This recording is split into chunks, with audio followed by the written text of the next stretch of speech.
할렐루야. 하나님은 살아계십니다.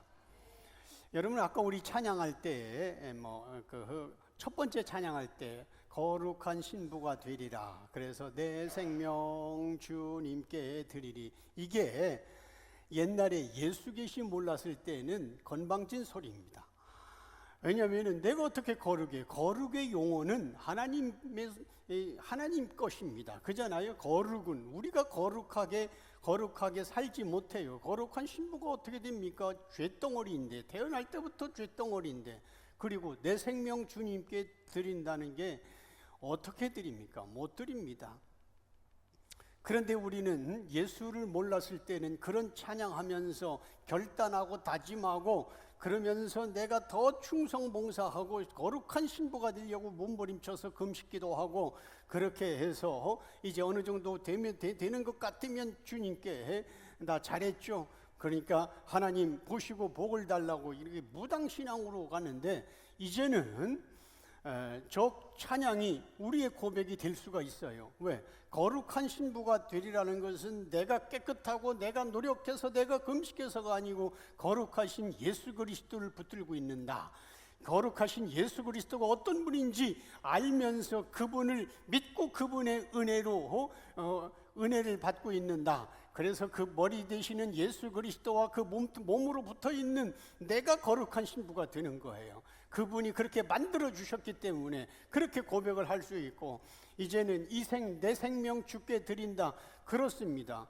예수 계시가 가장 많이 열렸던 사도 바울도 사도행전 20장 24절에 보면은 내가 나의 달려갈 길을 마치고 내 생명을 사명을 다 마칠 때까지는 내 생명을 조금도 귀한 것으로 여기지 않는다고 그는 고백했어요. 그게 예수 계시 열리기 전에도 그는 율법의 의로는 흠이 없다고 충성봉사하고 생명 바쳤지만, 예수 그리스도를 믿고 다메섹 도상에서 율법을 분토와 같이 버린 후에도 동일하게 이제 그 은혜가 너무 커서 이제는 생명을 바치겠다고 그런 고백을 하고 달려갔습니다. 그러므로 이제 어설프게 예수 계시를 아는 사람들은 주님이 다 했으니까 우린 이제 할 게 없네, 그 사람은 거의 예수를 모르는 사람입니다.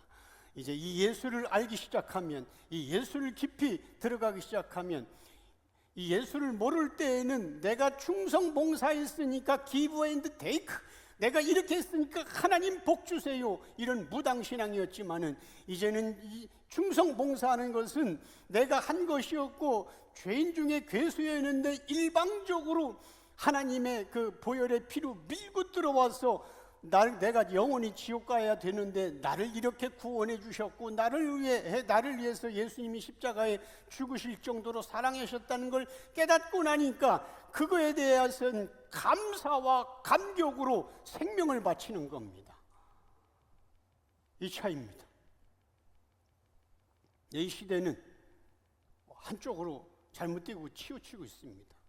그래서 사도 바울의 충성봉사와 그리고 하나님께 충성봉사했던 바리새인, 그 충성봉사의 그 무게의 질량은 거의 같은데, 바리새인은 지옥 같고 사도 바울은 천국 같습니다. 사도 바울도 하나님을 믿었고 바리새인도 하나님을 믿었고, 바리새인도 충성봉사했고 사도 바울도 충성봉사해서 봉사의 그 충성의 무게는 거의 같습니다.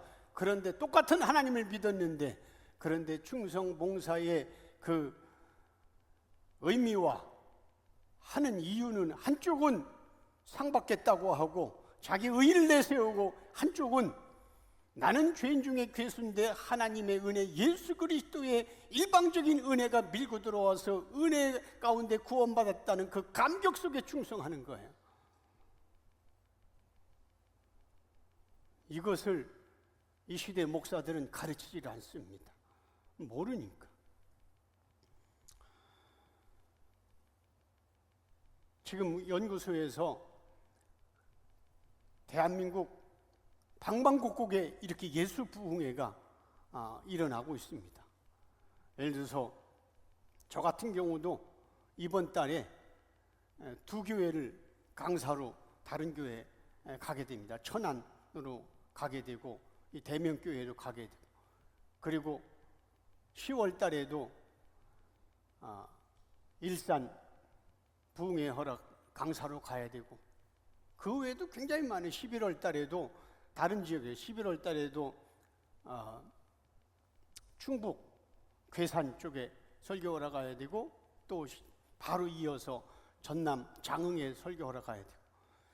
그러니까 제가 가는 쪽만 이런 예수 부흥회가 하는 게 아니라 지금 내가 안 가는 곳에서 지금 엄청나게 일어나고 있고, 그리고 해외도 전에 말씀드렸잖아요. 우리가 계속 일본도 뭐 아프리카도 또 멕시코도 그리고 지난주에는 태국과 그리고 몽골, 다음 달엔 필리핀도 일기가 전체가 다 가고 그랬다. 필리핀도 가고, 그리고 오늘 저녁에는 또 몽골 2차가 가고,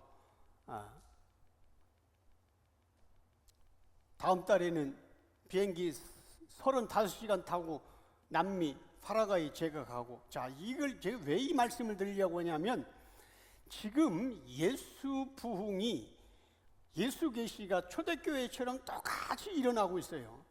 자, 사도행전 2장에 보면 마가의 다락방에 성령이 충만히 임하여서 이제 그 예수가 사마리아 땅끝까지를 가기 시작합니다. 그래서 사도행전 2장에 3장에 보면 베드로가 외치니까 사람들이 놀랍게 여기고 복음이 여기 곳곳에서 나타나고 있는데, 여러분들 누가복음과 사도행전은 누가라는 의사, 제자가 썼어요. 알다시피 누가는 의사예요. 그러니까 누가복음, 마태, 마가, 누가, 요한 사복음인데 누가복음을 기록한, 물론 성령이 그를 감동시켜서 쓴 거지만 누가복음과 사도행전도 누가라는 사람이 쓴 거예요. 자, 그러면 우리는 사도행전이 없으면 초대교회의 부흥을, 예수 부흥을 몰라요. 예수 부흥은 예수를 통해서 예수 이름이 나가는 게 예수 부흥이니까 사도행전이 있기 때문에 초대교회의 예수 부흥을 알 수 있어요. 자, 그러면 사도행전을 기록한 누가는 거의 대부분 사도 바울을 쫓아다니면서 사역을 도왔어요. 의사로서. 그럼 사도 바울이 그때 당시에 자동차도 없고 핸드폰도 없었기 때문에 바울이 가는 동선을 따라서 보니까 바울이 외치는 곳마다 유두고가 설교도다가 떨어져 죽은 거 잘하는 거 보게 됐고, 그리고 바울이 외칠 때마다 귀신이 나가고 이런 엄청나고, 그리고 예수를 믿는 사람이 나타나고, 이런 현상을 다 봤단 말입니다. 누가가. 그런데 바울의 동선은 자기가 가고 있는 동선이고, 이쪽 마을은 이쪽에 교회가 있어도 아무것도 없는 거예요. 그래서 사도행전 쭉 읽다 보면은 사도 바울이 뭐라 그랬어요? 베드로인가? 너희가 믿을 때에 성령을 받았느냐 하니까, 성령? 우리는 들어본 적도 없다. 예수의 세례만 받았다. 물 세례만 받았다. 그러니까 안수하니까 성령이 임하기 시작하잖아요. 이런 모든 것들을 성령께서 누가를 통해서 쓰게 하신 거예요. 자, 그러면 이 사도행전의 모든 역사는 전 세계적으로 나타났던 역사가 아니고, 물론 노아 홍수는 범세계적인 겁니다만은, 이 사도행전 역사는 사도 바울과 베드로 이런 이 소수가 다니면서 복음을 증가할 그 동선에 따라 나타났던 역사고, 그 외의 지역에서는 조용했고, 그 외의 지역 교회라고 하는 것은 성령 있는지도 모르고 그렇게 된 거예요. 그렇잖아요? 뭐 노아 홍수처럼 동시다발 전 세계가 성령으로 다 불받았어? 아니에요. 그렇게 바울이, 베드로가 복음을 증거하고, 특별히 이제 베드로는 유대 쪽, 그리고 사도 바울이 이방으로 가서 복음을 증거할 때 그것을 전부 다 보고 기록한, 성령에서 기록해서 사도행전이 나타났단 말입니다. 자, 그렇다면 만약에 지금 제가 만약에 그럴 일 없지만 성경을 다시 하나 쓴다면, 그러면은 제가 이제 우리 연구소에 대표로 예수 부흥 강사 1호로 노우승 목사님을 지명해서 지금 1기부터 8기까지 저보다 10배 정도 부흥회를 가고 있는데, 제가 이제 그분을 이제 따라다니면서 이렇게 할 때에 가는 곳마다 말씀을 외친 마다 율법 완성, 예수 부흥, 예수 시작, 예수 성취 쫙 일어나고, 해외 가는 데마다 엊그저께 간증 올린 것처럼 막 간증들 하고 있을 때, 만약에 제가 뭘 쓴다, 성경 외도를 쓴다 하면은 가는 곳마다 성령이 역사했고, 가는 곳마다 내가 죄인이라고 가슴을 쳤고, 내가 그 신앙생활 잘못했다고 어제 간증한 것처럼 이런 것이 있었다고 딱 한 책이 나올 겁니다. 그죠? 왜? 그 동선이 따라갔으니까. 그러니까 사도행전 1장 8절 성령이 너에게 임하시면 사마리아와 땅끝까지 이르되 증인되라고 하는 얘기는 그냥 계속 하나님의 역사 그렇게 간다는 뜻이에요. 그런 관점으로 볼 때 왜 우리 예담교회에서는 이렇게 예수로 충만하고, 그리고 연구소 다니는 교회 목사님들은 충만하고, 이렇게 다른 그 대형 교회들, 큰 교회들 목사님들 신학자는 그걸 조용한데 이게 정말 예수 부흥 맞아? 예수님 시대에도 그때의 대형 교회고 최고의 교회가 있었던 예루살렘은 조용했어요. 그렇잖아요? 예루살렘은 조용했고, 예루살렘은 예수를 몰랐고, 그러나 오히려 갈릴리, 나사렛, 갈릴리 중심과, 그리고 이제 소아시아 지역으로 바울이 복음을 가지고 갔던 그런 지역은 충만했고, 그런데 우리는 사도행전을 보면은 그렇게 초대교회가 역사했다고 우리는 그걸 믿고 또 그렇게 받아들이는 겁니다. 그때 당시에도 예루살렘을 조용했고, 대형 교회와 그렇게 예루살렘에 당시에 2000년 전에 4년제 신학교가 15개 있었다고 그래요. 다 조용했어요. 지금 일어나고 있는 이 부흥의, 그래서 예수 부흥의 현장, 성령의 강력하게 일어나는 그 현장에 서 있는 사람들은 그렇게 쓸 수 있습니다. 지금 이 시대가 그런 예수 부흥의 시대입니다. 여러분들은 그 현장에 지금 서 있는 거예요. 사람들은 생각이 너무 좁아서 자기 생각으로 하기 때문에 지금 그러는 거지, 아닙니다. 하나님 나라는 눈에 보이는 게 크게 나지 않고 겨자씨처럼 난다고 주님이 분명히 말씀했고, 하나님 나라는 얼마나 들어가기가 힘든지, 낙타가 바늘구멍 들어가는 것보다 더 어렵고, 좁은 문으로 들어가기를 힘써도 찾는 자가 적고, 넓은 문으로 가는 자는 많지만 거기는 쉽고 가벼워서 많지만은 거기는 멸망이라고 성경은 말하고 있습니다. 이 시대가 잘못된 이 성경 해석 때문에 지금 대부분이 다 속고 있는 겁니다.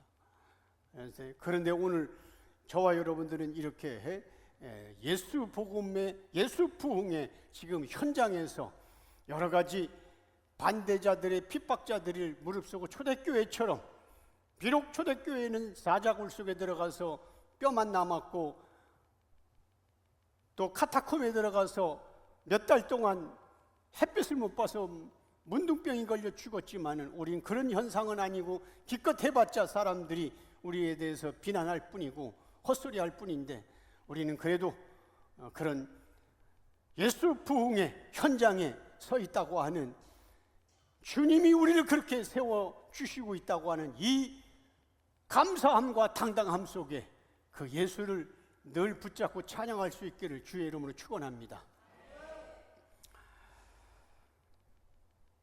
이제 계속해서 욥기 16장을 해석하겠습니다. 지난 주일에 15장에서 엘리바스는 욥에게 너는 하나님을 모르면서도 하나님을 안다고 거짓말하는 자라고 비방을 했잖아요. 엘리바스는 욥을 향해 계속해서 뭐라고 했냐면, 어두운 곳에 거하는 죄인 욥, 너는 허무한 것을 말하는 자, 경건치 못하게 화를 내는 자, 하나님의 공의로움을 부인하는 자라고 판단을 했잖아요. 지난 15장에서. 오늘 우리가 공부할 16장에서는 엘리바스의 그런 비난, 그런 공격에 대하여 욥은 자신의 고난은 죗값이 아니라 하나님으로부터 시작되었다고 답변을 하는 게 오늘 본문이에요. 16장. 그리고 욥은 자신에게 죄가 없음을 하나님이 보여주시기를 원한다 하고 그렇게 기도하는 모습입니다. 자, 1절에서 3절 같이 읽겠습니다. 욥이 대답하여 이르되 이런 말은 내가 많이 들었나니 너희는 다 재난을 주는 위로자들이로구나. 헛된 말이 어찌 끝이 있으랴. 네가 무엇에 자극을 받아 이같이 대답하는가. 욥은 지금 세 친구를 향해 재난을 주는 위로자라는 표현을 하고 있어요. 재난을 주는 위로자. 자신의 고통은 그 누구도 이해할 수 없는 일인데 세 친구가 찾아와서 위로한답시고 오히려 많은 말로 상처를 준다고 대답합니다. 2절, 그런 말은 내가 많이 들어왔다. 너희들은 전부 재난을 주는 위로자에 불과하다. 위로를 하는데 이 위로는 재난을 더 퍼붓는 거다. 3절, 헛된 말은 아무리 해도 끝이 없다. 너희는 무엇이 그리 기분 나빠서 나에게 이렇게 화풀이를 하는가? 욥의 실체로 오신 예수님도 바리새인들을 향하여 욥처럼 너희는 재난을 주는 위로자라고 말씀하셨어요. 바리새인들이 하나님 말씀을 가르치고 하나님께 예배를 잘 드리는 모범자인 바리새인들이 왜 재난을 주는 위로자인가? 당시 백성들은 종교 지도자들에게 찾아와서 위로받고 싶었습니다. 세상을 살아가면서 하나님의 말씀대로 살고 정의롭게 산다는 것이 생각처럼 쉽지가 않았기 때문입니다. 그래서 백성들은 매일의 삶 속에서 실패하고 좌절한 마음을 가지고 종교 지도자들인 바리새인들에게, 서기관들에게, 제사장들에게 찾아왔지만 종교 지도자들의 입에서는 너희가 그렇게 힘들게 사는 이유는 율법을 지키지 않는 결과라는 절망적인 말만 쏟아냈습니다. 종교 지도자들은 백성들을 책망하면서 우리처럼 열심히 말씀을 암송하고 외우고 노력하면 살아가면서 당하는 그런 어려운 문제들, 그 간단하게 해결될 문제를 가지고 이렇게 나약한 인생을 살면 되겠느냐고 다그쳤습니다.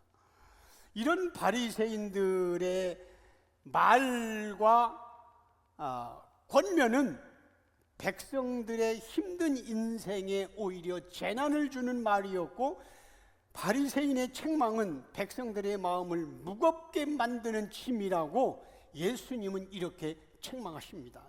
마태복음 23장 2절에서 4절 같이 읽습니다.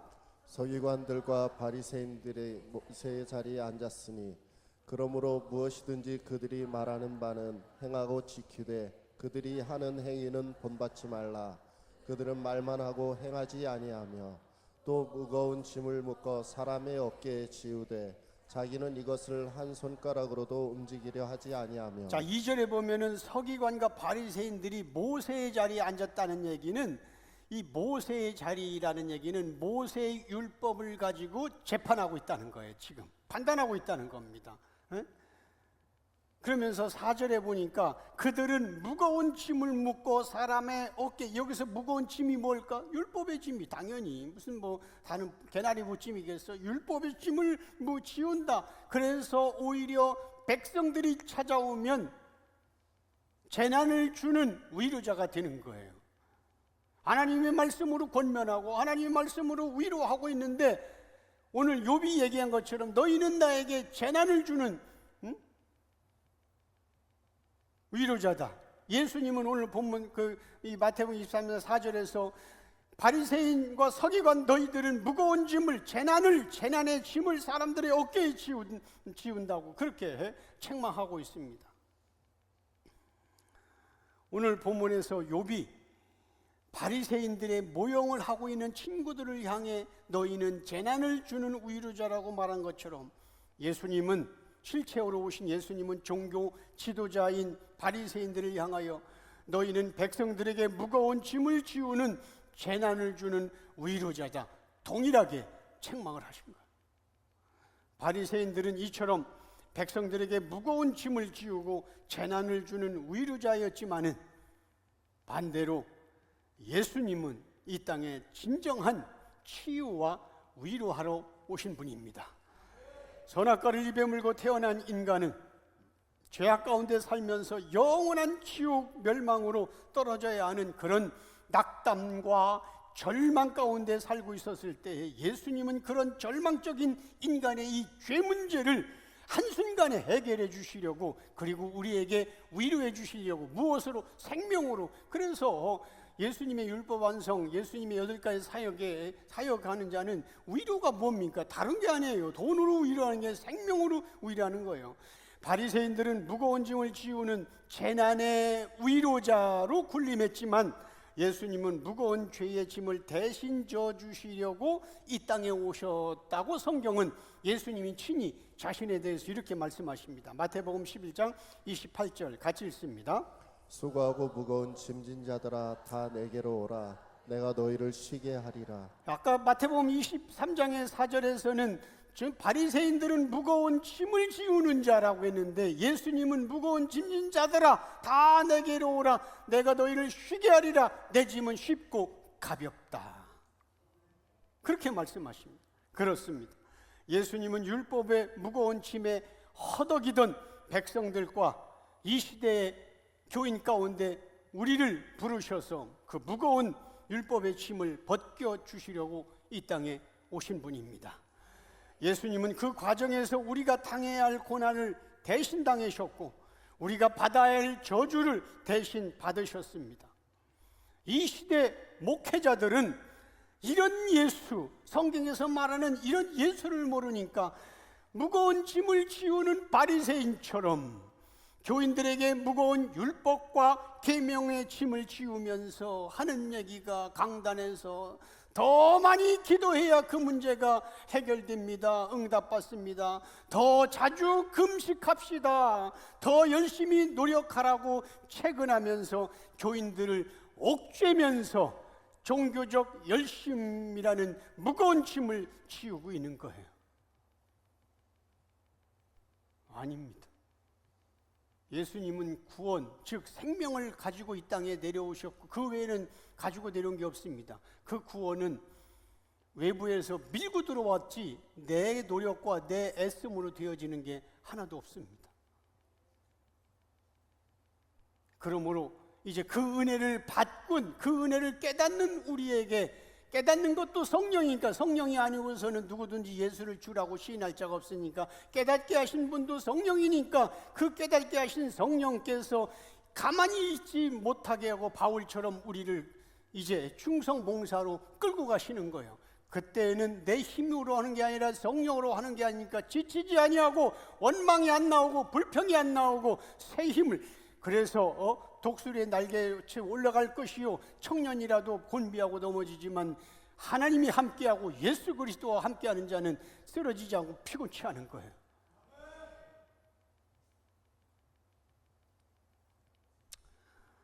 오늘 본문 4절에서 욥기 16장 4절 5절 같이 읽습니다. 나도 너희처럼 말할 수 있나니 가령 너희 마음이 내 마음 자리에 있다 하자. 나도 그럴듯한 말로 너희를 치며 너희를 향하여 머리를 흔들 수 있느니라. 그래도 입으로 너희를 강하게 하며 입술의 위로로 너희의 근심을 풀었으리라. 욥은 세 친구의 말을 들을 때마다 비수가 가슴을 찌르는 것 같았습니다. 4절, 나도 너희들처럼 그렇게 말할 수 있다. 만약 너희들이 나와 같은 처지를 당해서 마음이 괴로운 상태에 있었다면 나도 너희들처럼 그럴듯한 말을 할 수 있단다. 너희들을 향하여 머리를 흔들면서 말했겠지. 5절, 그러나 나였다면 입으로 너희들에게 위로를 주고 근심에서 벗어날 수 있도록 최선을 다했을 거야. 욥이 모형하고 있었던 예수님은 유대인들에게 이렇게 비난을 받았습니다. 오늘 본문 2절에서 보면 2절부 이런 말은 내가 많이 들었다 그럽니다. 이런 말은 내가 많이 들었나니. 생각해 보세요. 욥은 주변 사람들에서 이런 말을 거의 안 들었어요. 이런 말은 이 친구들이 와서 한 거예요. 그런데 많이 들었다고 한 친구들에게 예수 모형이라 그래요. 응? 이것은 이런 말을 내가 많이 들었다. 이 말은 욥의 신세 한탄이 아니라 예수님의 괴로운 표현을 한 내용인 것입니다. 바리새인들이 뭐라고 하는지 아세요? 바리새인들이 예수님을 향하여서 야 예수 너는 하나님을 모르는 자야. 우리처럼 하나님을 깊이 알아야 되는데 하나님도 모르는 것이 와가지고 이렇게 떠들고 있냐고 수시로 찾아와서 얘기했다니까. 요한복음 8장 19절 같이 읽습니다. 이에 그들이 묻되 내 아버지가 어디 있느냐? 예수께서 대답하시되 너희는 나를 알지 못하고 내 아버지도 알지 못하는도다. 나를 알았더라면 내 아버지도 알았으리라. 자, 이 요한복음 8장은 여러분 알다시피 바리새인과 예수님의 심한 논쟁이 나오는 거예요. 8장 앞절에서는 가늠하다가 현장에 잡힌 여자를 이제 용서해 주는 그거하고 쭉 나오는 건데, 이에 그들이라는 건 바리새인들입니다. 바리새인들이 뭐라고 하냐면 네 아버지가 어디 있느냐, 이 얘기는 예수님이 우리 아버지는 하늘에 계시다. 하늘에 계신 아버지가 안 돼. 그러니까 그래? 네 아버지 저기 나사렛 목수 예수 아니야? 그 요셉 아니야? 네 아버지 어디 있는데? 이렇게 하는 거예요. 우리 아버지는 하늘에 있다고 하니까, 그러니까 하나님 아버지가 내 아들 아버지라고 하니까 하나님이 여기서 지금 비난하는 겁니다. 그래? 네 아버지가 어디냐? 즉, 네 하나님 어딘지 알아? 네 아버지는 요셉이잖아, 목수. 네 아버지가 어디 있는데? 하나님이 어디 있는데? 너 알아? 하나님? 이 뜻이에요, 저게. 그러니까 예수님이 말하는 게 너희는 나도 알지 못하고 내 아버지도 알지 못하나, 즉 너희들은 하나님 몰라.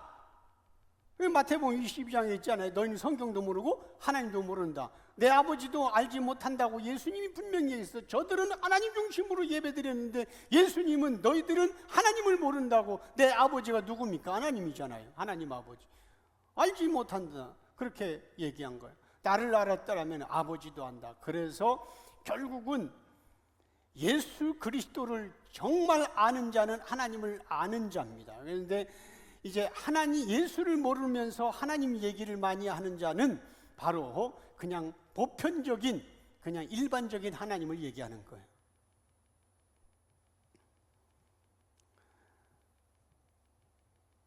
자, 6절, 오늘 본문 6절에서 8절 같이 읽습니다. 내가 말하여도 내 근심이 풀리지 아니하고 잠잠하여도 내 아픔이 줄어들지 않으리라. 이제 주께서 나를 피로하게 하시고 나의 온 집안을 패망하게 하셨나이다. 주께서 나를 시들게 하셨으니 이는 나를 행하여 증거를 삼으심이라. 나의 파리한 모습이 일어나서 대면하여 내 앞에서 증언하리이다. 욥은 자신이 당하고 있는 말로 표현하기 힘든 고난이 하나님으로부터 비롯됐다고 말합니다. 6절, 내가 아무리 말해도 내 근심이 풀리지 않은 채 그대로 있다. 내가 말하지 않고 가만히 있어도 내 아픔은 여전히 남아있다. 7절, 하나님이 나를 힘들게 하시고 나의 모든 것을 한순간에 망하게 만드셨다. 8절, 하나님이 나를 시들게 하셨는데 이것이 오히려 내 고난의 증거가 되었다. 나의 파리한 모습은 그러한 나의 상황을 모두 증언하고 있다. 욥은 자기 자신을 시들은 풀처럼 다시 일어설 수 없을 정도로 만드신 분이 하나님이라고 말합니다. 욥은 하나님이 허락하지 않으면 사랑하는 자에게 이런 고난이 임할 수 없다고 생각한 거예요. 욥은 자신이 이러한 고난을 당할 정도의 죄를 지은 적이 없기 때문에 욥의 생각은 아주 확고했습니다. 8절에서 주께서 나를 시들게 하셨으니 라는 표현은, 만약에 주께서 나를 시들게 하셨다는 표현을 욥의 관점으로 보면 욥은 지금 환난 때문에 주저앉는 모습을 하거나 삶의 의욕을 잃어버린 상태라고 그렇게 해석할 수 있어요. 왜? 주께서 나를 시들게 했으니까. 그러나 예수 계시 관점으로 보면 예수님은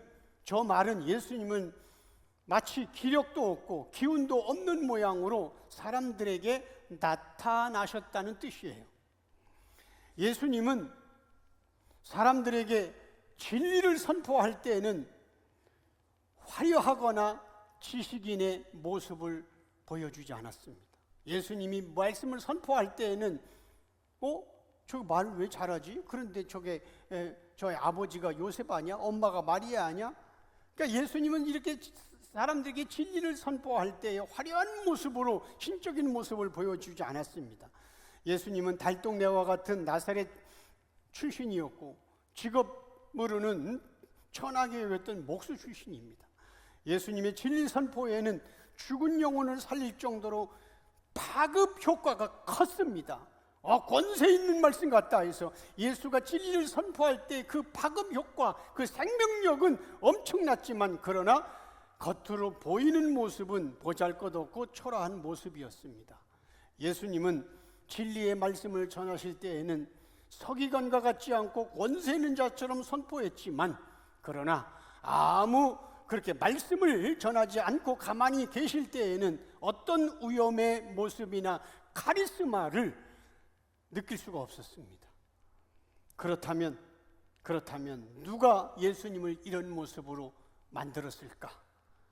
예수님을 이런 모습으로 이 땅에 보내신 분은 바로 하나님 아버지입니다. 8절에서 나의 파리한 모습이라고 표현했잖아요. 나의 파리한 모습. 이 파리하다라는 뜻은 몸이 마른 상태 또는 살색에 핏기가 전혀 없는 상태. 파리한, 살색에 핏기 없는 사람 있잖아요. 파리한 상태. 그러니까 예수님은 이 땅에 파리한 모습으로 나타나셔서 만왕의 왕의 캐릭터를 감추셨고 초라하고 파리한 모습으로 오셔서 창세전 언약 백성들을 향하여 생명을 외치신 분입니다. 그래서 예수님의 겉모습과는 상관없이 예수님이 외치는 진리를 믿고 받아들이는 자는 영생의 복을 받고 예수님이 외치는 진리를 거부하는 자는 저주를 받고 지옥 형벌에 떨어진다고 성경은 말하고 있는 겁니다. 그러면은 예수님이 지금 바로 여기에 내려오셔서 직접 생음악으로 들려줄까? 아니에요. 예수님이 일하시는 방법은 3년 딱 하시고 바울을 잡아서 하나님이 이렇게 말씀하셨고, 그러니까 바울이 내가 하는 말은 사람에게 받은 것이 아니라 이렇게 얘기하였잖아요. 어거스틴을 잡아서 했고 루터를 잡아서 하고 하나님을 말씀하고 지금 연구소를 통해서 하나님이 이렇게 말씀을 하시는 거예요. 그러면 모든 것들이 성경이 구원자 예수로 해석되고 예수 생명으로 해석되고 말씀을 전하는 자나 모든 교인들은 전부 다 쇳덩어리고 그분의 진노 아래 있다고 가르치는 게 하나님의 음성이고 이게 성경적이지. 이 시대의 큰 교회 목사들처럼 제왕적 역할을 하고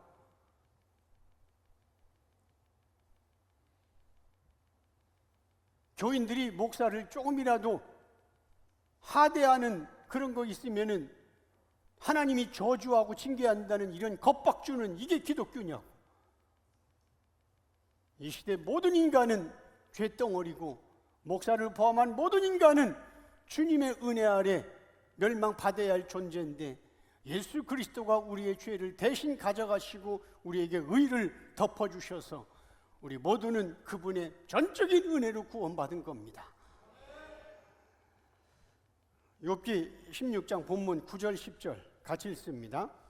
그는 진노하사 나를 찢고 적대시하시며 나를 향하여 이를 갈고 원수가 되어 날카로운 눈초리로 나를 보시고 무리들은 나를 향하여 입을 크게 벌리며 나를 모욕하여 뺨을 치며 함께 모여 나를 대적하는구나. 자, 욥은 하나님으로 인해 지금 자신의 상황이 얼마나 괴로운지를 이렇게 표현합니다. 9절 하나님은 나에게 진노하셔서 나를 찢으시고 대적하신다. 하나님은 나를 향하여 이를 갈고 나의 원수처럼 되셔서 날카로운 눈으로 보고 계신다. 10절 무리들은, 여기서 무리는 세 친구를 무리라고 표현한 거예요. 세 친구 무리들은 나를 향하여 입을 크게 벌려서 모욕하기를 멈추지 않고 뺨을 치며 대적하기를 주저하지 않는다.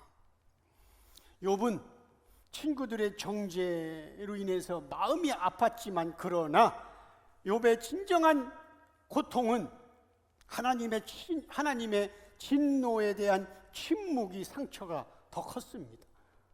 하나님이 지금 나를 이렇게 만들고 계신데 내가 그렇게 질문하고 내가 그렇게 하소연해도 왜 하나님은 침묵하는가?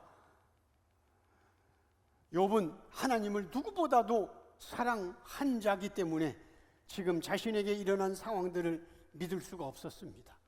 욥의 이런 비참한 상황은 욥 개인이 당하는 상황으로 그친다면 성경은 구원의 책이 아닙니다. 욥은 그저 예수님을 설명하기 위해 존재하는 그림자일 뿐입니다. 왜?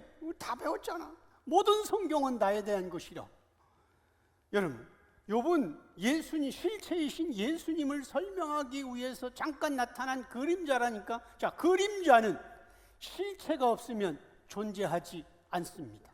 자, 지금 태양이 떴습니다. 제가 밖에 나가면 햇빛에 의해서 내가 실체인데 실체 옆에 그림자가 있어요. 자, 그림자가 있다는 얘기는 실체가 있다는 거. 그럼 내 실체라는 내가 없으면 나라는 그림자가 있습니까? 없습니까? 없어요. 욥은 실체이신 예수를 드러내는 그림자입니다. 그러므로 그림자는 실체가 없으면 존재하지 않습니다. 욥은 예수 때문에 존재하는 거예요.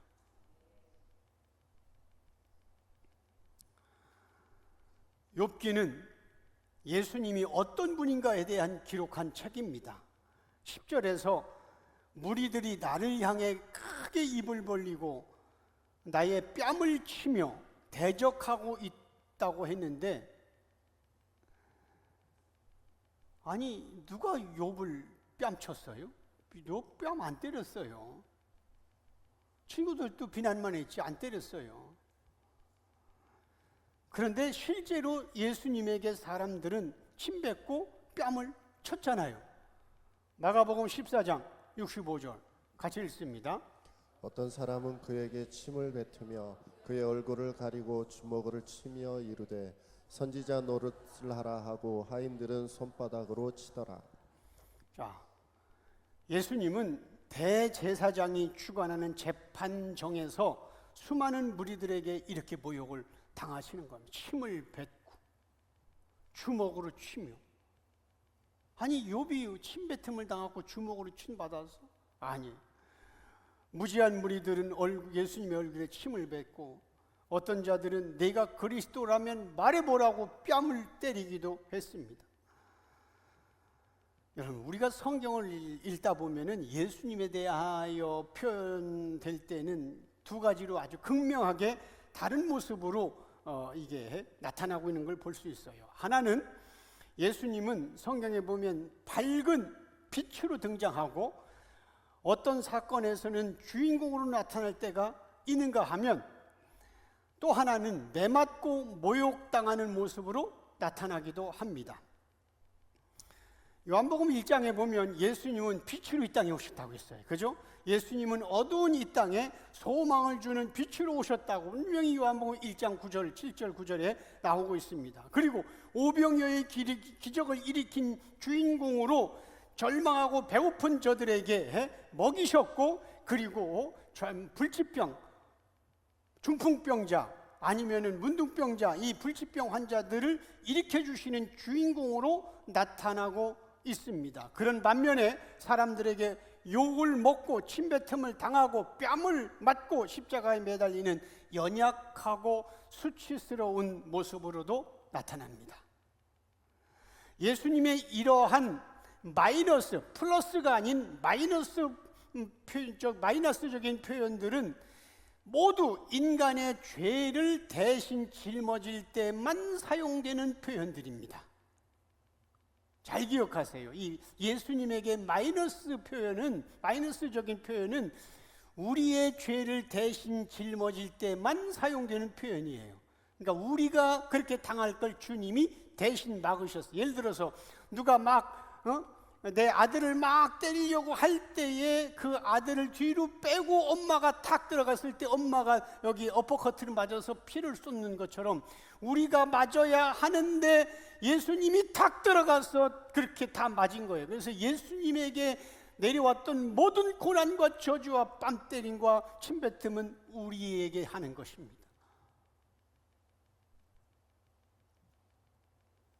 예수님은 원래 하나님 자신이고 본체가 하나님이시고 예수님은 피조물을 창조하신 전능하신 분입니다.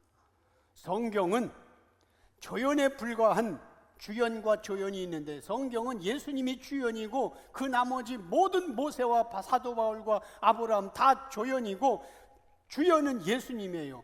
그렇다면 성경은 조연에 불과한 인간의 모습은 추하고 더럽다고 계속 말하고 있지만 주인공이신 예수님에 대하여는 세상 그 무엇보다도 비교할 수 없는 빛으로 묘사하고 있습니다.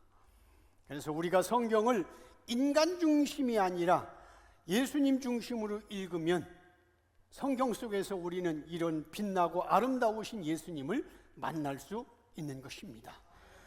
하나님은 욥이라는 인간이 아니라 예수님에게 진노를 퍼부으셨어요. 인간은 하나님의 창조자의 전능자의 진노를 감당 못해요. 피조물이 어떻게 진노라고 하는 것? 자, 여러분들이 애완견 아니면 토끼, 닭 할 때 막 진노를 한다. 그냥 돌멩이로 때리는 게 아니라 진노한다. 아니면 막 그냥 그 야구방망이를 감당 못해요. 어떻게 그 애완견이 여러분들의 야구방망이로 진노하는데 감당합니까? 하나님이 진노를 피조물은 감당 못하는 거예요. 감당 자체가 안 되는 거예요. 피조물인 인간은 죄덩어리이기 때문에 거룩한 하나님을 볼 수도 없고 보면 하나님 앞에 서는 순간 곧바로 물처럼 소멸되는 게 죄덩어리입니다.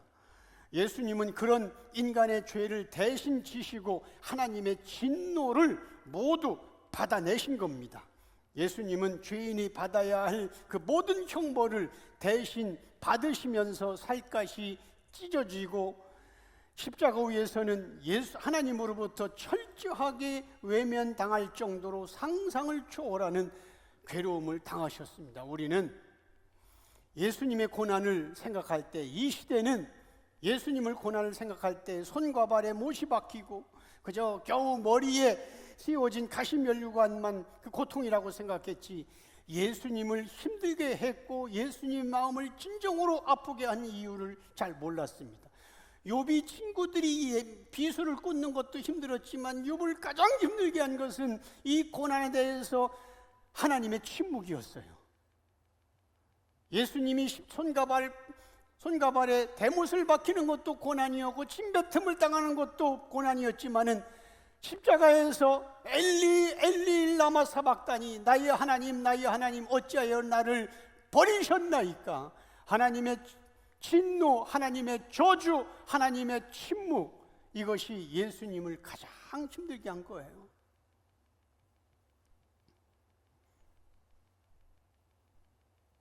우리는 표면적으로만 국어책 읽듯이 성경을 읽기 때문에 구약에서 예수의 고난을 몰랐고 욥기에서 예수의 고난을 몰랐기 때문에 예수님의 고난을 생각해봤자 기껏 십자가의 피 흘림이었습니다.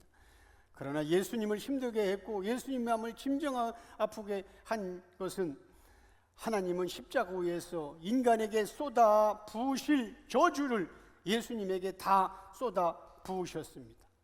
오늘 본문에서 욥이 말한 것처럼 하나님 아버지는 예수님을 향해 이를 갈 정도로 진노를 쏟아 부으셨고 날카로운 눈초리로 쏘아 부으셨습니다. 예수님이 하나님인데 왜 하나님이 그랬을까? 바로 완전한 인성, 신성은 감추시고 완전한 인성이 바로 우리 죄를 가졌으니까 예수님을 그냥 하나님의 진노의 대상이 죄덩어리로 본 거예요. 우리의 죄가 그걸로 다 전가됐으니까, 전부 다 전가됐으니까 예수님을 하나님은 죄덩어리로 본 거예요. 그래서 그 죄를 전가받은 예수를 진노하고 저주하고 내가 그렇게 받아야 되는데 우리의 단 0.01%도 남김없이 전부 다 가져갔기 때문에 그분이 십자가에서 하나님의 저주를 받는 순간 이제 그 죄값은 사망이기 때문에 죽었어요. 그리고 우리에는 실 한 오락이라도 남지 않는 같은 적은 죄도 다 전가되기 때문에 우리는 이제 죄가 없어요. 그런데 죄가 없다고 천국 가냐? 아닙니다. 그 예수의 의가 덮어져야 천국 가는 거예요. 그래서 부활하신 겁니다. 오늘 본문에서 욥이 말한 것처럼 하나님 아버지는 예수님을 향해서 그렇게 이를 갈았어요. 그러한 순간은 마치 하나님과 예수님과의 관계는 철천지 원수처럼 되었습니다. 우리는 전혀 몰랐고 우리는 알고 싶어 하지도 않았습니다. 하나님의 진노를 받아야 할 자는 예수님이 아니라 바로 쇳덩어리인 우리라는 것을 몰랐습니다. 하나님이 이를 갈 정도로 날카로운 눈초리를 받아야 할 자는 예수님이 아니라 바로 우리였습니다.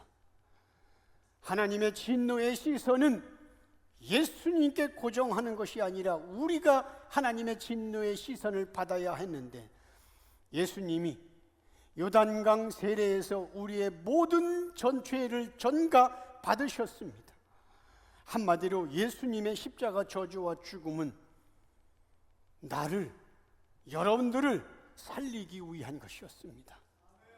그러므로 예수님을 향하여 입을 벌려 모욕하는 자들은 2000년 전 유대인들이 아니라 바로 나였고, 예수님을 향해 십자가에 못 박으라고 소리친 무리 중에 하나가 바로 나였고, 나의 죄악을 위해 고난당하신 예수님의 뺨을 때린 자가 바로 우리였습니다. 그런데도 성경에서 말하고 있는 예수님을 잘 모르는 자들은, 예수 계시가 열리지 않은 사람들은 유대인들이 그런 못된 짓을 했다고 말하며 이렇게 가리키면, 아니 목사님, 성경에 분명히 유대인들이 예수님을 모욕하고 십자가에 못 박았다고 쓰이지 않냐고 눈을 부라리며 목에 핏대를 올리며 말합니다. 그러나 성경에서 말하는 그 예수님을 알아가는 자는 예수님의 그런 고난과 모욕은 나를 위한 고난이었다고 눈물을 글썽이며 떨리는 목소리로 고백을 하게 됩니다. 예수를 아는 자의 그런 고백 속에는 내가 예수님을 채찍으로 때린 자요, 내가 예수님의 뺨을 친 자라고 그런 자라는 고백이 담겨져 있습니다. 예수님이 누구인지 정확히 모르면 그런 고백을 잘못했다가 혹시 지옥 갈까 봐 두려워해서 고백하지 못합니다. 우리는 이 예수를 알아가고 있는 중입니다. 욥기 16장 11절에 13절 같이 읽습니다. 하나님이 나를 악인에게 넘기시며 행악자의 손에 던지셨구나. 내가 평안하더니 그가 나를 꺾으시며 내 목을 잡아 나를 부서뜨리시며 나를 세워 관역을 삼으시고 그의 화살들이 사방에서 날아와 사정없이 나를 쏘므로 그는 내 콩팥들을 꿰뚫고 그는 내 쓸개가 땅에 흘러나오게 하시는구나. 11절에서 하나님은 나를 악인들에게 넘기시고 행악자들의 손에 맡기셨구나. 하나님은 예수님을 행악자인 우리와 같은 악인들에게 넘겼어요. 여기서 행악자라고 하는 것은 종교 지도자가 아니에요. 보니까 하나님은 나를 행악자들에게 손에 넘겼다. 여기서 행악자를 종교 지도자로 표현해요. 왜냐하면 종교 지도자가 아니란 이유는 바리새인과 종교 지도자들은 모두 지옥에 떨어졌습니다. 그죠? 그러면 예수님은 지옥에 떨어진 자들을 위해서 십자가에 죽은 게 아니에요.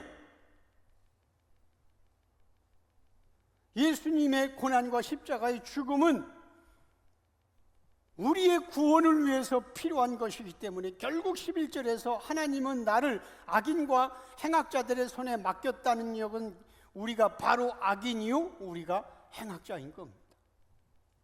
그래서 해외 목회자들이 자기들은 열심히 기도하고 술, 담배 끊고 바르게 살아서 괜찮은 줄 알았더니 그래서 신앙생활 잘하고 있는 줄 알았더니 예수 율법 완성 듣고 나서 내가 죄인이라고 고백하잖아요. 처음 들어봤대, 그 사람들은 죄인이라는 소리를. 그러니까 지금은 이 시대는 예수를 모르는 거예요. 지금 10월 달에 제가 가야 될 파라과이는 천주교, 남미는 알다시피 남미는 전부 다 천주교 나라예요. 그런데 천주교는 알다시피 유대교와 천주교는 철저하게 공로주의예요. 인간 공로주의. 그리고 남미는 천주교도, 대한민국 천주교는 신사, 남미 천주교는 아주 무당 수준이랍니다. 거기에 이제 예수를 전하러 가는 거예요. 율법. 얼마나 난 기대하고 있어요. 12절, 나는 평안했는데 하나님이 나를 이렇게 만드셨다. 내 목을 잡아 움직이지 못하도록 만드셨고 나를 세워서 관역으로 삼으셨다. 13절, 하나님의 진노라는 화살이 사방에서 날아왔다. 하나님의 진노라는 화살이 사방에서 날아왔다. 어떤 화살은 내 콩팥을 꿰뚫고, 어떤 화살은 내 쓸개를 땅에 흘러나오도록 만들었다.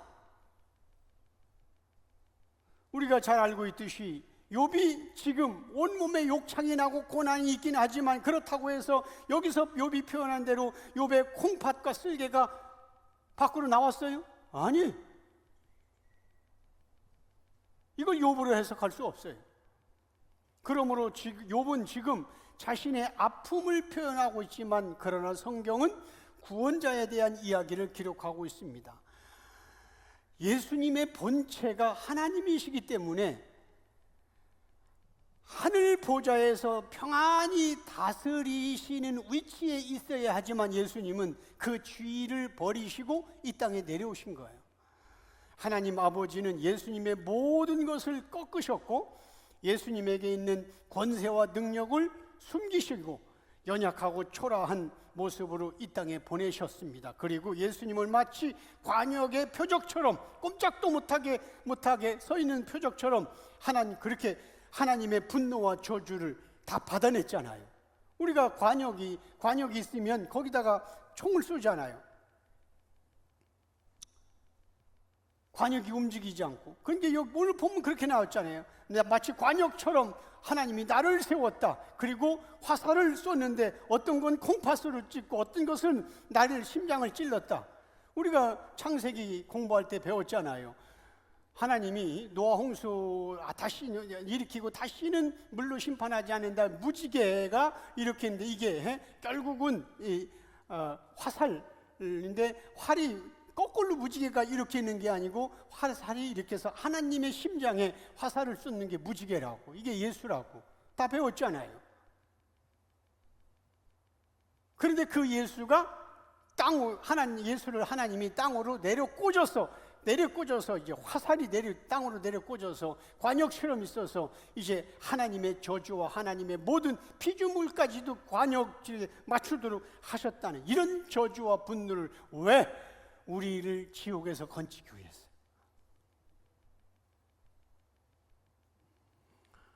오늘 본문 욥기 16장 14절에 17절 같이 읽습니다. 그가 나를 치고 다시 치며 용사같이 내게 달려드시니 내가 굵은 배를 꿰매어 내 피부에 덮고 내 뿔을 티끌에 더럽혔구나. 내 얼굴은 울음으로 붉었고 내 눈꺼풀에는 죽음의 그늘이 있구나. 그러나 내 손에는 포악이 없고 나의 기도는 정결하니라. 욥은 자신의 고통을 여기서는 시적으로 표현하고 있는 거예요. 14절, 하나님이 나를 치고 또 치시는데 마치 용사처럼 나를 향해 달려 드시는구나. 15절, 나는 굵은 배를 꿰어서 내 피부에 덮고 내 모든 권위는 흙바닥에 던져줬구나. 여기서 굵은 배는 슬픔 또는 회개를 말하고, 내 뿔 여기서 권위 또는 뿔, 여기서 뿔은 권세를 나타내는 겁니다. 그러니까 내 슬픔은 피부를 지금 덮어 있고 내 권세는 땅에 떨어졌다. 권세가 하늘의 권세인데 땅에 떨어졌다. 내 뿔은 티끌에 더럽혀졌다. 16절, 오늘 내 얼굴은 눈물로 뒤덮였고 내 눈꺼풀은 죽음의 그늘이 드려져 있구나. 17절. 그러나 나는 누군가를 학대한 적도 없고 나의 기도는 언제나 정결하고 깨끗한 기도였다. 여러분, 한번 생각해 보세요. 나의 기도는 언제나 정결했다는 표현이 피조물이 할 수 있는 표현이에요? 아니에요. 죄덩어린 어떤 인간의 기도가 항상 정결한 기도만 드립니까? 오직 예수님의 손에만 포악이 없고 예수님의 기도만 언제나 정결한 겁니다. 예수님을 모르는 이 시대 자칭 경건한 자들은 예수님의 고난에 동참한다고 하면서 십자가 체험을 한다면서 통나무 십자가를 메고 가는 자들도 있고, 우리도 옛날 많이 했어. 옛날 그 문학의 밤이라고 고등학교 때 하고 막 청소년 수련회 때 많이 얘기해서 막 체험한다 하고 채찍, 유대병사 채찍 들고 다 그 쓸데없는 짓입니다. 모르니까 그렇게 하는 거야. 극단적인 사람 중에는 실제로 자신의 손을 십자가에 못 박는 고통을 감수하면까지 예수의 고난에 동참합니다. 이 지난번에 그 코피노들 필리핀에 갔을 때 거기는 1년에 한 번씩 그 무슨 데이라고 하던데, 그래가지고 실지 시내를 끌고 다니면서 실지 다 끌고 와서 실지 생살에다가 못 박는 게 있어요. 실지. 그러나 예수님을 모르는 자들은 예수님의 고난을 오해하고 있습니다. 예수님의 고난은 단순히 육체적인 고통인 손과 발의 못이 바뀌고 가시멸관을 쓰시면서 피 흘리는 육체적 고통만을 알고 있기 때문에 그렇습니다. 그러나 우리는 욥기를 통해서, 그동안 몰랐던 욥기를 통해서 예수님의 고난과 고통은 육체적인 고통을 넘어서 하나님께 버림받고 저주와 진노를 받는 영적인 고통이었다는 것을 하나씩 깨닫기 시작합니다. 손과 발에 대못이 박히는 고통보다도 하나님의 진노가 임하고 버림받는 고통은 세상 그 어떤 아픔과 비교할 수도 없는 겁니다. 이제 여러분들은 욥기 16장까지 이렇게 예수 계시로 읽어보면은, 전에는 욥기를 읽어보면서 욥이 참 고통당했다, 그래서 욥 힘들겠다, 나도 지금 이 욥처럼 이렇게 고통당했는, 이렇게 했는데 지금은 읽어보면 전부 다 그게 아니라는 걸 너무 확실한 거예요. 어떤 눈으로 보느냐가 중요한 거예요. 하나님이 열어준 눈으로 보는가. 그래서 요한복음에 보면 예수님은 너희들은 소경이다. 그럼 우리가 소경인가? 그래, 본다 하는 자들이 오히려, 안 보는 자들이 오히려 죄가 없다, 이렇게 예수님하고 논쟁하는 모습도 나타나고 있어요. 욥기 16장 18절에서 20절 같이 읽습니다. 땅아, 내 피를 가리지 말라. 나의 부르짖음이 실자리를 잡지 못하게 하라. 지금 나의 증인이 하늘에 계시고 나의 중보자가 높은 데 계시니라. 나의 친구는 나를 조롱하고 내 눈은 하나님을 향하여 눈물을 흘리니. 욥이 얼마나 괴로웠으면 자신의 죄가 없음을 땅이 대신 말해주기를 원했습니까? 하나님은 욥의 질문에 계속 침묵하기 때문입니다. 욥은 친구들의 조롱보다도 하나님의 침묵이 더 고통스러웠습니다. 18절. 땅아, 내게 닥쳐온 이 잘못된 일들을 숨기지 말아다오. 너는 알 거 아니냐? 애타게 정의를 찾는데 부르짖음이 허공에 흩어지게 하지 말아라. 19절. 지금 나의 증인은 하늘에 계시고 나를 위해 중보해 주실 분도 높은 곳에 계신다. 20절. 나의 친구는 나를 조롱하고 내 눈은 하나님을 향하여 눈물을 흘린다. 예수님은 자신의 죄 때문에 십자가의 길을 걷고 있는 것이 아니라는 것을 땅도 알고 하나님도 아신다고 그렇게 표현하는 겁니다. 요한복음 8장 18절 같이 읽습니다. 내가 나를 위하여 증언하는 자가 되고 나를 보내신 아버지도 나를 위하여 증언하시느니라. 나도 나를 위하여 알고, 내가 내 죄 때문에 죽는 게 아니라는 걸 나도 알고 나를 보내신 아버지도 아신다. 예수님 스스로도 죄 때문에 고난당하는 것이 아니라고 증언하셨고 하나님 아버지도 동일하게 증언하신다고 표현하고 있습니다. 그럼에도 불구하고 인성을 100% 가지고 계신 예수님은 지금 당하는 고난이 너무 힘들다고 표현하시는 겁니다. 오늘 본문 마지막 21절에서 22절 같이 읽습니다. 사람과 하나님 사이에와 인자와 그 이웃 사이에 중재하시기를 원하노니 수년이 지나면 나는 돌아오지 못할 길로 갈 것임이니라. 수년이 지나면 나는 돌아오지 못할 길. 여기서 돌아오지 못할 길은 죽음입니다. 곧 죽음을 말하고, 욥은 자신의 삶이 얼마 남지 않았다는 것을 알았습니다. 21절. 나는 중보자께서 사람과 하나님 사이, 인자와 그 이웃 사이를 중재하기를 원한다. 22절. 이제 나는 몇 해만 더 살면 다시 돌아오지 못할 길로 갈 것이다. 성경은 태어날 때부터 죄인으로 태어난 인간의 선함과 악함을 말하지 않습니다. 어차피 모든 인간은 죄덩어리 자체입니다. 우리가 고등학교 때 선악설인가 성선설인가에 대해서 공부했잖아요. 이거 간단한 겁니다. 우리는 선악설입니다. 인간은 태어날 때부터 악한 거예요. 근데 표면으로 보면 아기가 무슨 악함이 있어. 그러나 우리 성경적으로 볼 때에 그러니까 죄덩어리로 태어난 겁니다. 그잖아요. 그렇기 때문에 성경은 죄덩어리로 태어난 인간의 선함과 착함과 충성, 봉사 관심이 없습니다. 어차피 인간은 하나님 보실 때 죄덩어리인데 거기에서 무슨 선함이 있고 악함이 있고 그럽니다. 한 인간의 선함과 악함은 특별 계시인 성경이 아니라 일반 계시인 세상 책을 통해서도 충분히 표현할 수가 있기 때문에 특별 계시인 성경에서까지 일반 계시 책에서 다루고 있는 인간의 선함과 악함을 다루고 있지 않습니다. 그러므로 21절 말씀은 예수님의 사역을 말하는 문장인 것입니다. 예수님은 사람과 하나님 사이가 죄악으로 원수가 되었는데 화평의 중보자로 오셔서 사역을 하셨습니다. 에베소서 2장 13절부터 제가 설명을 할게요.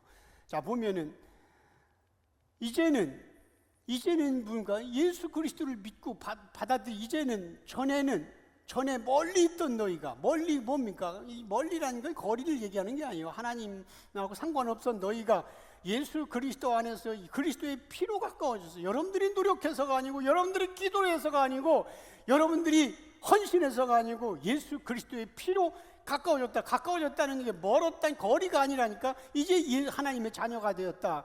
14절. 예수는 우리의 화평이신지라 둘로 하나를 만드사. 둘이 뭡니까? 거룩하신 하나님, 죄덩어리는 우리 인간을 하나로 만드사 원수된 것, 곧 중간에 막힌 담이 뭡니까? 죄. 중간에 막힌 담을 자기 육체로 허시고 15절. 법조문으로 된 계명의 율법을 폐하셨으니. 자, 법조문으로 된 계명의 율법과 계명이잖아요. 율법을 폐하셨다는 얘기는 예수님은 나는 율법과 계명을 폐하러 온 것이 아니라 완전케 하러 왔다. 다시 말하면 여기 15절에서 율법을 폐하게 됐다는 얘기는 예수님이 오시기 전에는 율법의 적용 대상이었는데 예수님 오신 이후에는 율법과 전혀 상관없는 사람이 되었다는 뜻이 율법을 폐하셨다는 뜻이에요. 성경의 율법을 폐했다는데 왜 아직도 율법과 계명으로 나가는지 모르겠어요. 이는 이 둘로 자기 안에서 한 세 사람을 지어 화평하게 하시고 16절 같이 읽습니다. 또 십자가로 이 둘 한 몸으로 하나님과 화목하게 하려 하심이라.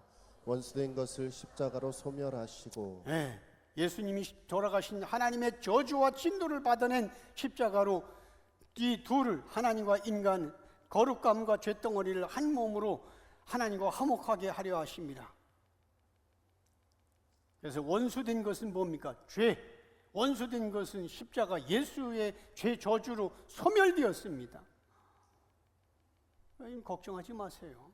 예수만 확실히 알고 있으면, 예수만 확실히 붙들고 믿으면 여러분들은 사탄과 죄가 어떻게 할 수가 없어요. 이 하나님, 더군다나 피조물은 변덕이 심하지만 전능자 하나님은 한번 그렇게 하면은 피조물이 변덕펴도 하나님은 변하지 않습니다.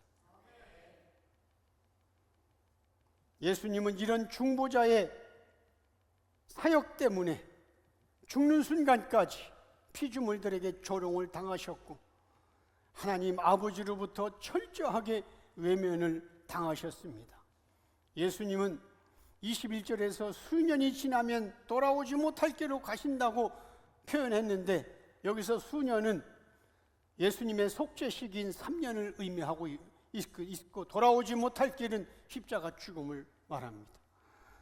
예수님은 이렇게 처음부터 자신이 죽어야 하는 방법과 날짜까지도 아셨지만 묵묵히 고통의 사역을 가신 것은 창세전 언약 백성인 신부 찾기 프로젝트로 이 땅에 내려오셨기 때문인 것입니다.